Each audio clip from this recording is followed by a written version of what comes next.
Good afternoon to all. Divine homeopathy counselling centre में मैं doctor रेखा ठाकुर आप सभी का स्वागत करती हूँ। आज हम बात करेंगे, जैसे कि पता है आपको, कि सर्दियों का मौसम है। सर्दियों के मौसम में जिनको घुटने का प्रॉब्लम है, जोड़ों का दर्द है, घुटनों का, उनको बहुत ही ज़्यादा दिक्कत रहती है। मेनली जो हमारे बुज़ुर्ग है या 50 से 60 साल के बीच में है, तो उनको अगर कोई भी रीज़न की वजह से घुटनों का दर्द है, तो उसके लिए मैं आपको आज बताऊंगी कि घुटनों का दर्द है वो क्यों होता है, क्या क्या रीज़न है, और होम्योपैथी मेडिसिन्स के बारे में। तो चलिए शुरू करते हैं। जी हाँ, नी जॉइंट होता है वो हमारा इम्पॉर्टेंट ऑर्गन है हमारी बॉडी का, क्योंकि जिससे हम चल पाते हैं उसका बहुत बड़ा रोल है नी जॉइंट का। नी जॉइंट मेनली जो है किन किन चीज़ों से बना है, वो 4 बोन से बना है नी जॉइंट। फीमर जो होती है लार्जेस्ट बोन होती है, उसके बाद पिटेला नी जॉइंट के साथ एक कटोरी सी होती है जिसको हम पिटेला कहते हैं। फिर उसके साथ नीचे एक टीबिया बोन आती है, और उसके साथ नीचे को एक जो होती है फिबुला बोन होती है। ये 4 बोन से जो हमारा नी जॉइंट बना है। और नी जॉइंट के साथ जो मेनली है, वो जो पूरा जॉइंट है, वो किस किस से बना है। ये तो बोन्स थी, जो ये 4 बोन्स थी। अब ये जो पूरा नी जॉइंट है किससे बना है, वो बोन्स है, उसमें ये 4 बोन्स आ गई। मसल्स है, जो साथ में मसल अटैच होती हैं, लिगामेंट है एंड कार्टिलेज है। जब इसमें कोई वियर एंड टियर होता है, या बोन है, मसल्स है, लिगामेंट है, कार्टिलेज है, तो जब इसमें कोई प्रॉब्लम आती है, इसमें कोई चेंजेस आते हैं, तो हमारे जो जॉइंट में प्रॉब्लम होता है। तो अब हम बात करेंगे कि जो ये मेनली जो प्रॉब्लम है, ये 50 से 60 साल के बीच में शुरू होती हैं। तो अब मैं बताऊंगी कि इसकी जो मेन कॉज है, नी जॉइंट के जोड़ों का जो दर्द है, उसके जो मेन कारण क्या है। मेन कारण आपने सुना होगा ऑस्टियोआर्थराइटिस। ऑस्टियोआर्थराइटिस जिसको हम ओए भी कहते हैं। ऑस्टियोआर्थराइटिस मेनली 50 से 60 साल के बीच में शुरू होता है, जिसमें हम बोलते हैं कि साइनोवियल फ्लूइड होता है। साइनोवियल फ्लूइड एक ग्रीस जिसको हम कहते हैं। साइनोवियल फ्लूइड की कमी जब हो जाती है, तो उसकी वजह से जब कमी होती है, तो जो 2 बोन्स होती है इस तरह से, तो उसमें जो साइनोवियल फ्लूइड होता है, जब उसकी कमी हो जाती है, तो जो 2 बोन्स है उसमें रगड़ लगती है, या कार्टिलेज में कोई वियर एंड टियर हो जाए, तो उसकी वजह से ऑस्टियोआर्थराइटिस जिसको कहते हैं वो है, उसमें प्रॉब्लम हो जाती है। और इसमें मेनली जो होता है, पेन होती है पेशेंट को।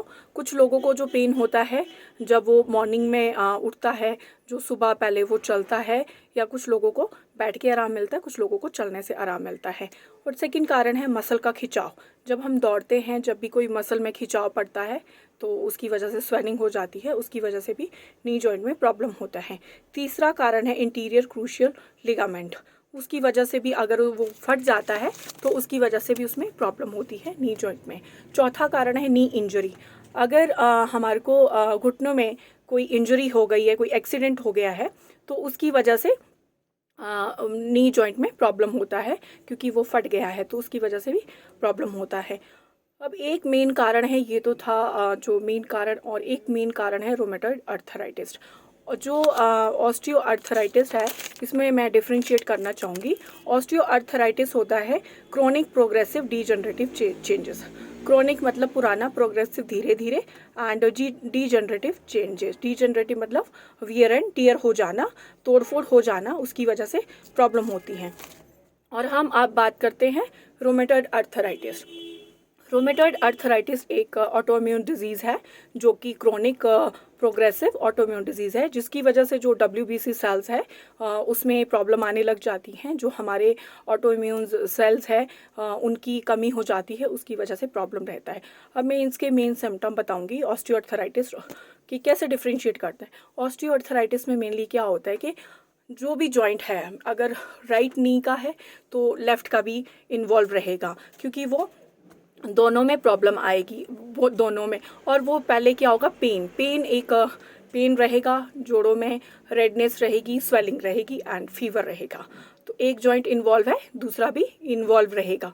तो उसकी जो दर्द है लहर की तरह आती है। किसी को प्रेकिंग सेंसेशन है, किसी को अलग अलग तरह की, किसी को टीयरिंग सेंसेशन है। तो इस तरह का रोमेटॉइड अर्थराइटिस और ऑस्टियो अर्थराइटिस में डिफरेंस आपको करना है। और रोमेटॉइड अर्थराइटिस की बात करें, तो ये ज़रूरी नहीं है कि नी जॉइंट में, ये रिस्ट में हो सकता है, या आपके शोल्डर में हो सकता है, ये फिंगर्स में हो सकता है। और मेनली लार्ज जॉइंट में। और नी की बात करें तो दोनों घुटनों में स्वेलिंग होगी, और जबकि ऑस्टियोआर्थराइटिस में ओनली एक ही इन्वॉल्व होता है। इसकी रोमेटॉइड आर्थराइटिस की बात करें तो ESR है और CRP है, एंड जो अपना ब्लड काउंट सीरम देके आप आइडेंटिफाई कर सकते हो, इन्वेस्टिगेट करके आप लैब इन्वेस्टिगेशन से पता कर सकते हो कि आपको क्या प्रॉब्लम है। अब हम बात करेंगे कि होम्योपैथी मेडिसिन्स का इसमें बहुत ही बड़ा रोल है। अगर आपका अक्यूट केस है तो ये बहुत जल्दी ठीक हो जाएगा। तो आपको अगर स्टार्टिंग में प्रॉब्लम आती है तो आपको डॉक्टर के पास जाना चाहिए।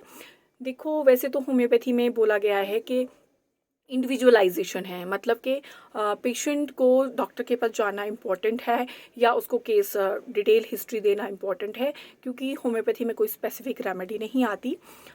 अकॉर्डिंग टू आधार, जैसे कि लक्षण है, सिम्टम है, और अपना रीज़न क्या है। पहले हमें नी जॉइंट की पेन का रीज़न पता है कि ऑस्टियोआर्थराइटिस है, इंजरी है, या रोमेटॉइड आर्थराइटिस है, किस वजह से प्रॉब्लम है, उस बेस पे मेडिसिन बनाई जाती हैं।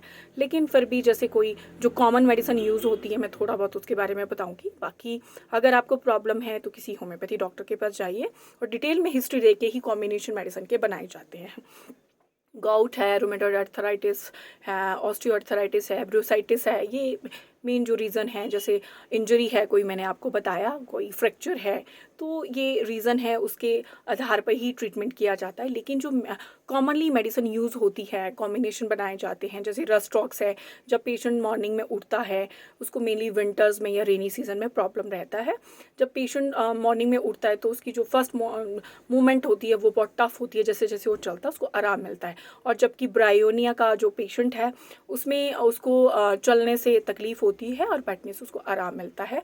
ग्लूथेरिया है, चलना फिरना बहुत मुश्किल हो जाता है। ग्वाइकम है, रोमेटॉइड आर्थराइटिस में बहुत अच्छा काम करती है, ब्रेकिंग सेंसेशन होती है उसमें। और इसमें जो है कॉम्बिनेशन जो है, इन तीनों मदर टिंचर के भी बनाए जाते हैं। अगर पेन बहुत ज़्यादा है, रस्टॉक्स है, ब्राइनिया है, मैकफॉस है, आर्निका है, उस तरह से मेडिसिन दी जाती हैं कि पेशेंट के रीज़न क्या है, किस वजह से उसको नी में प्रॉब्लम है। और गर्मियों में है, सर्दियों में है, मेनली वैसे विंटर्स में और रेनी सीजन में ये प्रॉब्लम बढ़ता है। तो बहुत सारी मेडिसिन्स होम्योपैथी में आती हैं। आप अगर हमसे ट्रीटमेंट लेना चाहते हैं, आपको नी में प्रॉब्लम है, तो आप हमसे भी अपना मेडिसिन मंगवा सकते हैं। उसके लिए आप हमें डिटेल में अपनी हिस्ट्री देनी होगी, अपना केस देना होगा। व्हाट्सएप नंबर हमारा ऑलरेडी मेंशन किया गया है, और फेसबुक पेज पे भी व्हाट्सएप नंबर डाला गया है। तो ये जो नी जॉइंट का जो विंटर्स में मेनली प्रॉब्लम है, जैसे जैसे एज बढ़ती है, जो कॉमन प्रॉब्लम आज की डेट में ऑस्टियोआर्थराइटिस का हो गया है, इवन रोमेटॉइड आर्थराइटिस का भी प्रॉब्लम है। और आपको डाइट का भी ध्यान रखना है, कैल्शियम है, विटामिन डी है, उसका बहुत ज़्यादा ध्यान रखना है, बैलेंस डाइट आपको लेना है। तो उस आधार पे सपोज़ अगर गॉउटी है, आपको गठिया है, जॉइंट में प्रॉब्लम है, तो आपको हाई प्यूरेंस नहीं लेने हैं, तो उसके अकॉर्डिंगली डाइट प्लान भी आपको बताया जाता है। तो ये थी आज टॉपिक, नी जॉइंट पेन के क्या कारण हैं, इसमें क्या लक्षण होते हैं, और मेनली जो होम्योपैथी मेडिसिन है, स्पेसिफिक जो रेमेडीज़ है जो मेनली यूज़ की जाती है क्लिनिक में। वैसे तो लिथियम कार्ब है, एंटीमोनियम क्रूडम है, अर्टिका यूरेन्स है, ये सारी कोलोसिंथ है, बहुत अच्छा काम करती है। बट हमें देखना होता है कि कौन से पेशेंट पे कौन सी मेडिसिन जाएगी। उसके लिए इंडिविजुअलाइजेशन बहुत ज़रूरी है। पेशेंट को डॉक्टर के पास हिस्ट्री देनी होगी। तो आप कहीं भी होम्योपैथी किसी डॉक्टर को दिखाइए, और अपना जो नी जॉइंट है उससे राहत पाइए। क्रॉनिक है, 3-4 दिन में फ़र्क पड़ना शुरू पड़ जाता है, पर जड़ से जाने के लिए इसको 4-5 महीने कंटिन्यू कोर्स करना होता है। तो वो डिपेंड करता है पर्सन टू पर्सन, उसकी ससेप्टिबिलिटी, उसकी हाइपर सेंसिटिविटी, सब पे डिपेंड करता है कि कितने सालों से हैं, कितना पुराना केस है। वैसे जो ये है रोमेटॉइड आर्थराइटिस एंड ऑस्टियोआर्थराइटिस तो है ही क्रॉनिक है, बट फिर भी आपको टाइमली इसको दिखा लेना चाहिए, और किसी भी डॉक्टर के पास, क्योंकि इसमें आप एलोपैथी में बहुत सारी पेन किलर्स खाते हैं। तो पेन किलर्स से आपको पता है किडनी डैमेज होने का चांसेस है, गैस्ट्राइटिस होने का चांसेस है, एसिड में बहुत ज़्यादा प्रॉब्लम, एसिड बनता है, तो बहुत सारे साइड इफ़ेक्ट्स हैं। तो होम्योपैथी टोटली सेफ़ है, आप कहीं भी दिखा सकते हैं। और अपने जो है बॉडी ठंड है तो थोड़ा सा ठंड से बचाव रखिए, अपने गोडों को ढके रखिए, वार्म कपड़े पहनिए आप, और अपना ध्यान रखिए। और धूप को अच्छे से सेकिए, क्योंकि जो है विटामिन डी का लेना बहुत ज़रूरी है। कैल्शियम अपना चेक करवाइए, अगर विटामिन डी कम है तो भी आपको बहुत ज़्यादा मॉर्निंग स्टिफनेस रहेगी, क्योंकि ऑस्टियोआर्थराइटिस और रूमेटॉइड अर्थराइटिस में बहुत ज़्यादा स्टिफनेस का प्रॉब्लम भी रहता है रेनी सीजन एंड विंटर्स में। तो विंटर्स है, इसमें आपकी तकलीफ बढ़ेगी, तो आप अपना ध्यान रखिए। Thank you very much.